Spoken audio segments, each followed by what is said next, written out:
Hey guys, it's Will. I'm going to talk about calories in and out again. The last video I did, there was a few people that were questioning the calorie estimator, and I just wanted to give some clarification. So if we have somebody who's, say, age 28, you can put your own values in here. Female, 5'5", 160. Their basal metabolic rate is like around 1,500 calories a day. And so somebody was saying that's really low, and it's, that's crazy because they can't eat that little amount of food. But what they didn't catch on to was there's actually two additional things that will increase your requirements for the day. One is obviously your activity level, your exercise. That might be cardio, it might be strength training, it could be, you're playing sports or you're whatever. And then there's this other thing that they call non-exercise activity thermogenesis, NEAT, N-E-A-T. And that can actually be quite a bit depending on the person. So I know people that move a lot around the day. They walk to work, they walk around the house, cleaning, going up and down. They don't sit still very much. They tend to move at the office. They could be you might have to walk around to different offices and going up and down flights of stairs. And so, whereas like in my case, I'm at home most of the time, and I like to read, I like to play guitar, practice guitar. I'm on the internet surfing and watching videos and reading and stuff like that. So that non-exercise activity is pretty minimal. And then when I do exercise, it's not for a huge amount of time. If you look at a 24-hour period, even if you exercise for an hour, I do some body weight stuff. I tend to take walks. It's a little bit cold right now and snowy on the streets without any shoulders of the roads or anything. But, I do, in the warmer weather, I do tend to try to get out and take a walk.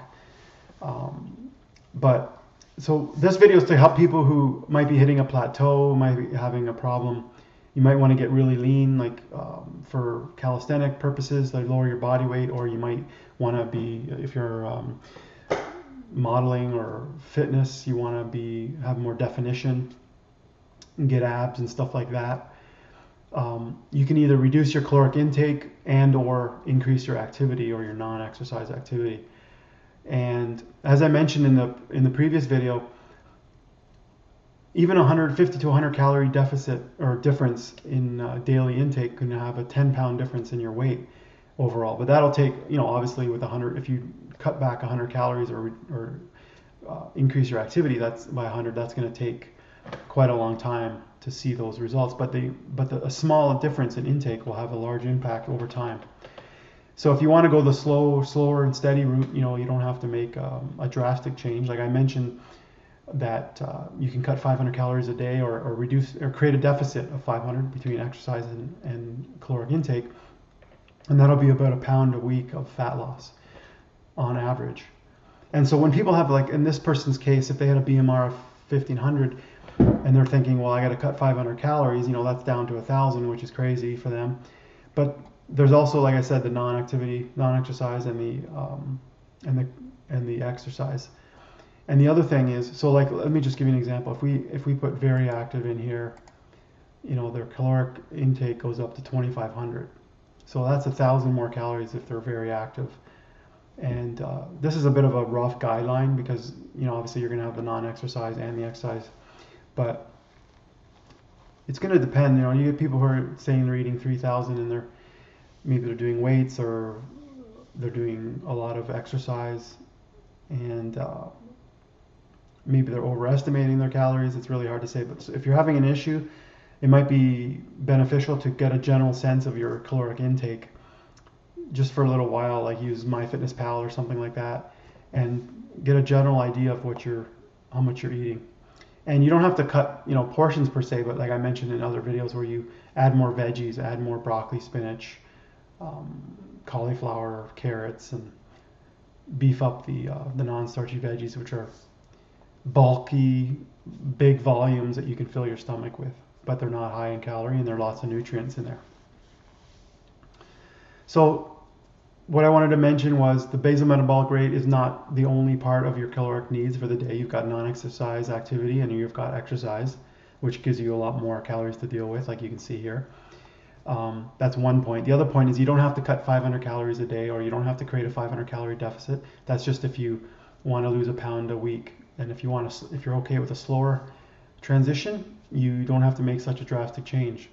You don't have to cut 500 calories in lower portions. You can do more activity, either exercise or non-exercise activity. Those are kind of the main points. The other thing I wanted to mention is another way that people are altering their caloric intake is to do intermittent fasting. So they might delay their first meal. There's different ways to do this. Intermittent fasting itself is not really a diet. It doesn't say anything about calories. It's just kind of your eating window and your fasting window. But most of us stop eating at night and we start eating in the morning, which is maybe 12 hours. If you want to push that to 16 hours, like Lean Gains method, that might be waiting until noon or so to eat, depending on when your dinner was. And you might want to push that first meal and then just have 2 meals at noon and 1 at 5 or 6. And that might end up making it easier for you to have bigger meals without eating as many calories. So for example, if you had 3 meals at 800 calories a day, that would be 2,400. If you had 2 meals at 1,000, which are bigger meals, you would only have 2,000 calories a day. Just an example. There's lots of ways to, different alternatives to that. But some people are not really hungry in the morning, or they might have some water or green tea or carbonated beverages or whatever, and they're able to delay the meal, and they could potentially eat fewer calories than other scenarios.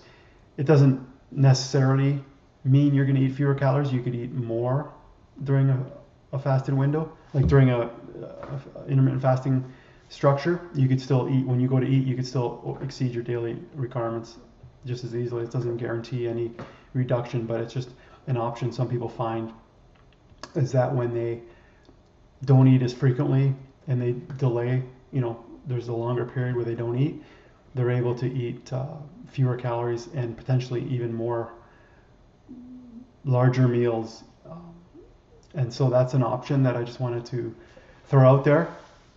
And I mentioned eating non-starchy veggies and lower calorie density food is another way to reduce your caloric intake. Other people are going to want to eat more calories and exercise more. It's up to you which way you want to go.